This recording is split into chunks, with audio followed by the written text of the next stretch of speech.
Hey, what's going on, guys? XpertFusion here, and today I'm going to be showing you guys all these new images regarding The Walking Dead final season of Telltale's adaptation, I guess, Telltale's storyline, whatever it may be, of The Walking Dead.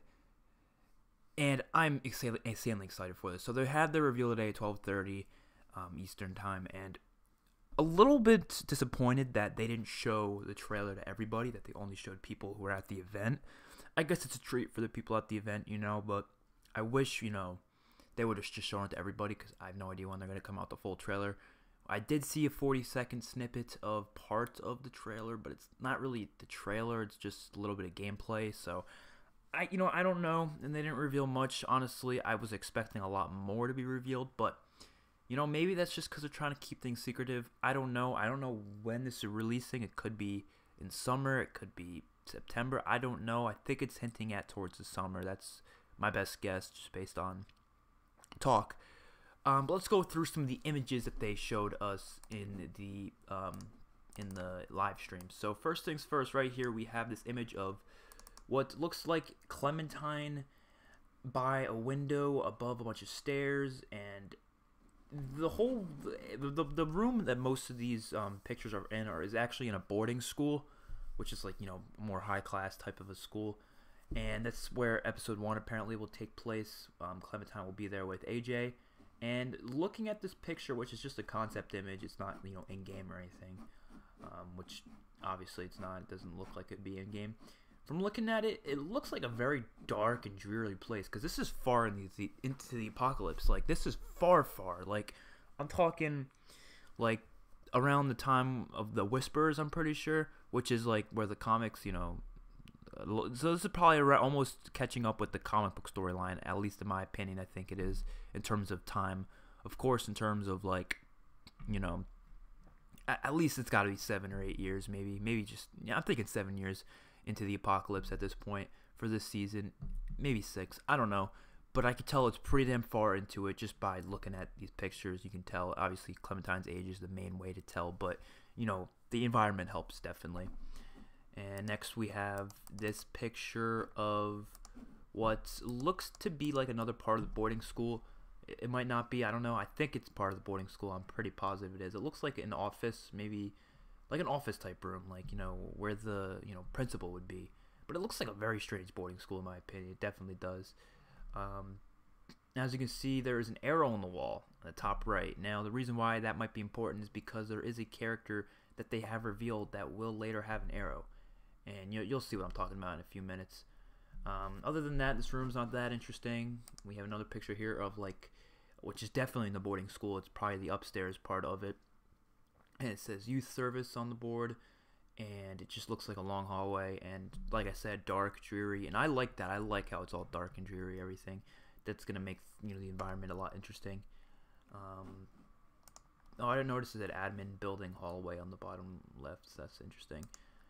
Next up, we have this image of, which I don't think this is at the boarding school, but it's it looks like a train station, which is interesting because we saw a train in the season 1. We saw a train, and I'm wondering if there's going to be a train again. I'm probably not. I think this is just a train station. I don't think they're going to have a train take it or anything like that.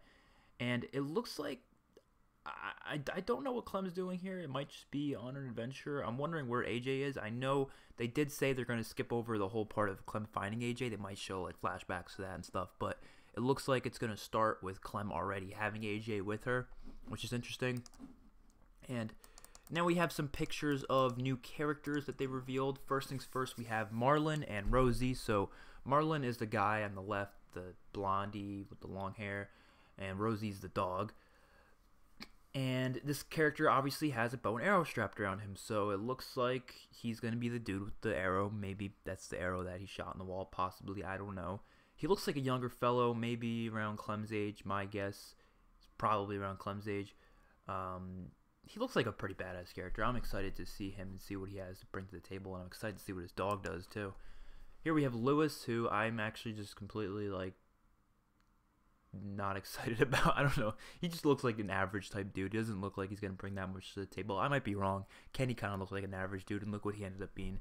One of my favorite characters in video game history. So I don't know. Lewis just looks like Lewis. I don't know.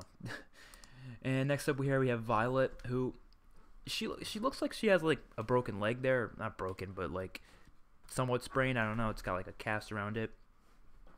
She looks very, I don't know. She doesn't look old, but she looks definitely not as young as these other characters have looked. She looks maybe like in the 20s.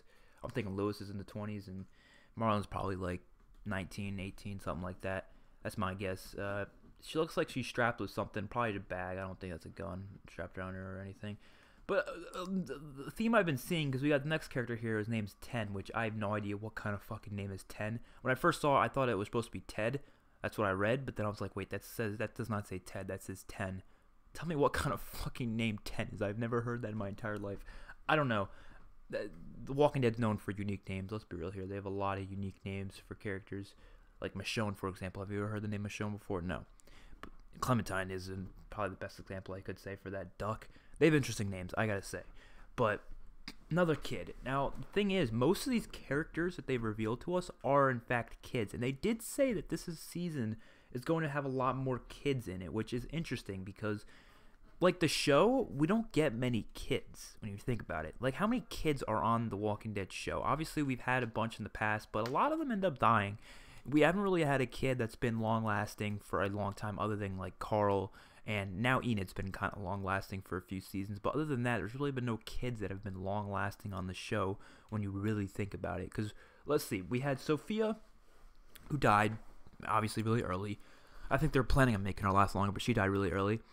We have Lizzie and Mika, who died in the season they were introduced. We have Ron and Sam from Alexandria. They obviously bit the dust.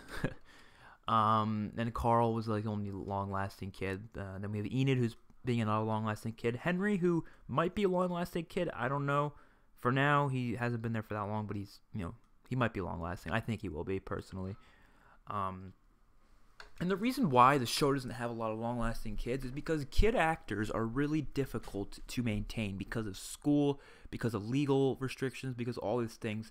And so I think what they're doing with this game here is they're making the best of what they have to offer, because games obviously don't have actor restrictions because they don't have actors that, have like restrictive abilities, most of these kids are probably going to be played by adult voice actors anyways, and they're just voice actors. They don't have to put as much time as actors do. So it's a lot simpler for them to keep kids within The Walking Dead. And it does connect with Clementine, as a playable character as a kid, so obviously it could connect to that as well. But I just find it interesting that we're being able to play with a lot more kid characters because we don't see them that often in The Walking Dead. We really don't when you think about it. We have seen them a lot, don't get me wrong, but we haven't had like a surplus of the group being kids. I forgot about Judith. She's a kid. And now, in terms of kids, in terms of babies, we do have a few more babies, like Judith, Gracie, and Maggie's baby will be coming soon. But obviously, those aren't really like characters that we like have dialogue and stuff like that. You know what I mean by dialogue. I just find that interesting, and I'm actually excited for that. But one thing I got to say I'm worried about is if they don't return any old characters. Now, I think they will. I think they definitely will. But I'm nervous they won't. I'm nervous they're going to pull classic Telltale and just forget about the past 3 seasons and just start over a whole new story to end off Clementine. I'm really nervous they're going to do that because I really feel like they will because of the terminating characters and the fact that it's just easier just to say they're gone instead of bringing them back only for certain stories and such. I really don't want them to do that. I don't want them to just forget about the past because I hate when they do that. They've done that so often and it's just driving me nuts. It made season 3 a not as good of a season as I was hoping. I mean, even season 2 forgot about a lot of season 1 characters and stuff. I don't know. I want them to not forget about it. And if they don't forget about it, at least give us closure for it. At least have the characters come back to die or something just so we have closure. I don't want all these characters left alive that, just making me curious. Just bring them into the story. Bring them into the spotlight. I don't want to see Clementine on her journey finding new people every 5 minutes. I want to see her stick with certain people and grow relationships. She's meeting new people too often, and I think that's a problem. They need to keep some older characters like, where the fuck's Krista? That's the character that needs to return. Lily. I've said it again, Kenny and Jane, I know the chances of them being alive are slim, but there is that one choice for each character where they could still be alive. There is that one ending. I'm really hoping they do something with that. I doubt they will, but I'm just saying it's a possibility. You never know. As well as characters like Mike, Arvo, 400 Days characters. Yeah, people like that. Just return them. Season 3 characters: Javier, Gabe, Kate, David. All those characters, they just gotta return them because it's just getting annoying losing all these characters and never seeing them again. It's like, what the fuck? I don't know. I'm just hoping they do that. But hopefully you guys enjoyed this little video. I'll see you guys in the next one, and peace out.